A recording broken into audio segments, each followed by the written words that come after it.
Well, really, it's the independence.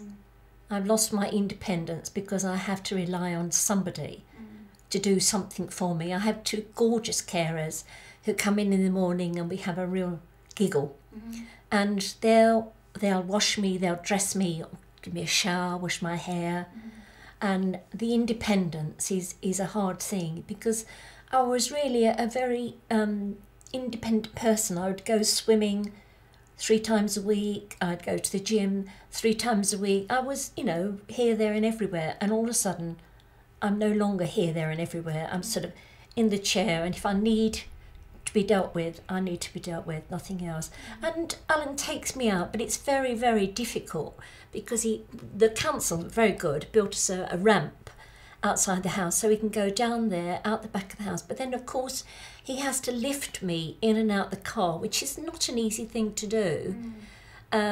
Because I'm so stationary all the time, I have no exercise to lose the weight. So it's getting heavier and heavier, which I'm not very keen on. No, we don't like And that. anything which was above a size 14, I would never buy. But now it's creeping up. So Alan has to carry that weight. So that's not very nice for him. But once we can get out in the car and we can go off somewhere, we've been down to the coast and we can get about. But it's so much more of an effort. It really is.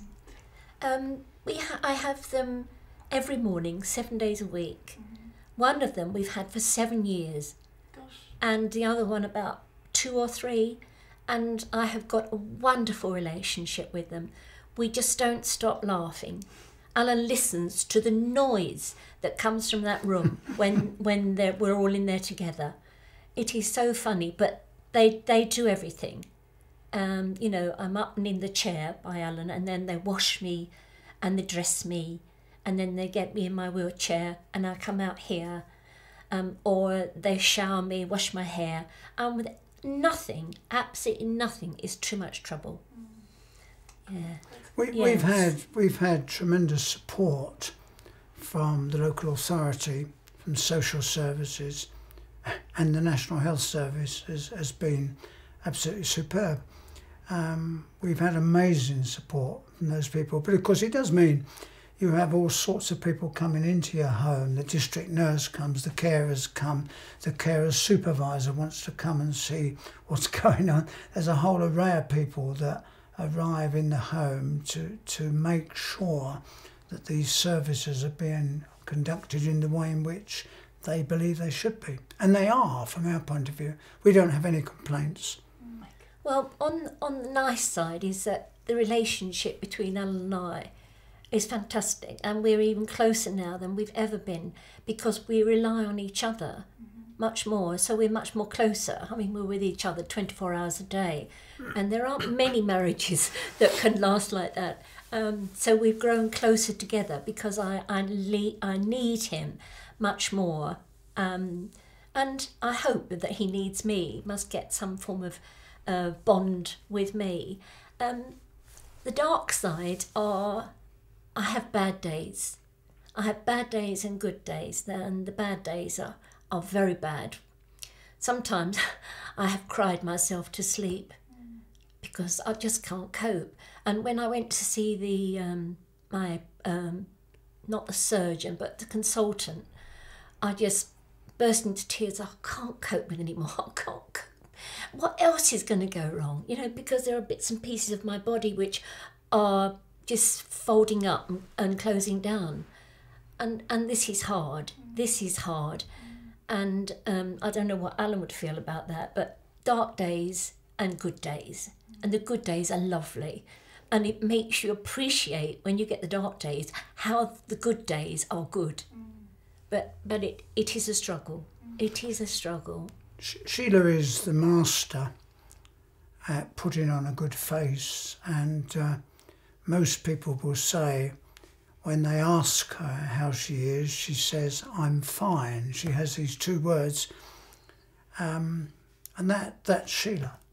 But behind that mask of "I'm fine," she's just told you there are other moments, most of them quietly, in the quietness of your own home or in the car, or quietly in the corner somewhere, just suddenly walking up the road when the whole thing gets the better of you. And what Sheila said is also true for myself. I mean, I have my moments where, you know, Sheila will ask me to do something, and it will just be the straw that breaks that camel's back, and I just have to turn away and look up, and I usually count to about 5, although I'm able to count to 10 if I needed to, just to compose myself. But it's a thing that bites you every now and again. It doesn't ever go away completely, and just when you think it's going well, it's as though somebody gives you a wallop and you're flat on your back again. And Sheila's hinted at that. There's all sorts of things that go wrong. The things that are visible for people to see, the things that are not visible. And just those private, personal hygiene things that any one of us wants to perform on ourselves are not possible for Sheila. So, you know, I do almost, well, I do all of that. But it does get you. It does get you. Oh, well, that's life.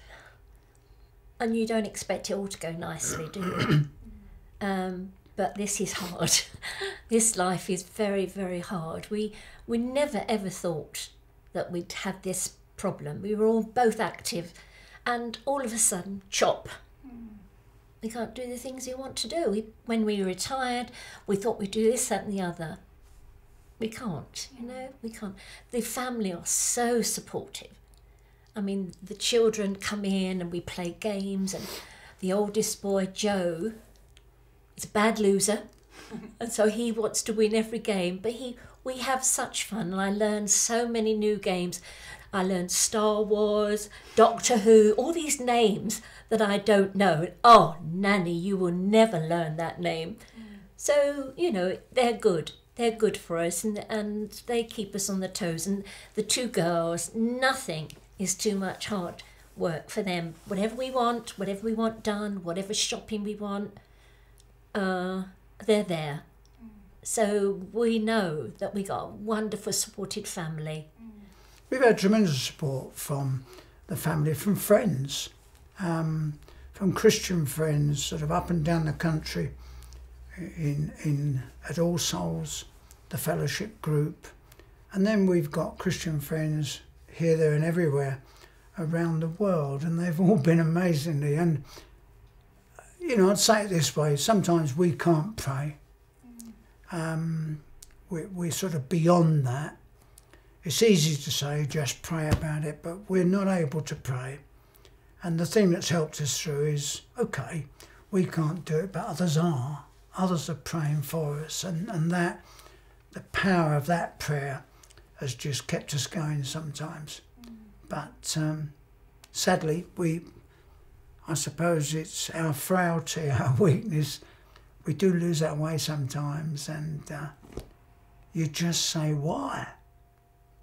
For what purpose? But then you kick yourself and say, but why not? Who are we? We didn't expect. It didn't have to be, you know, one way or the other. So we manage. I mean, when I was a very young man and was converted, I came across a text which said, he lifted me out of the bottomless pit. It's in the Psalms. And that was me then. That's 50 years ago. And I was sliding down in this slimy pit. And I find myself now still slimy, sliding down in this slimy pit. But he pulls me out. Sometimes it's because I've asked, but sometimes it's because somebody else has asked for me. So, you know. But, you know, we wouldn't be able to say to you, this is easy. It's not easy at all.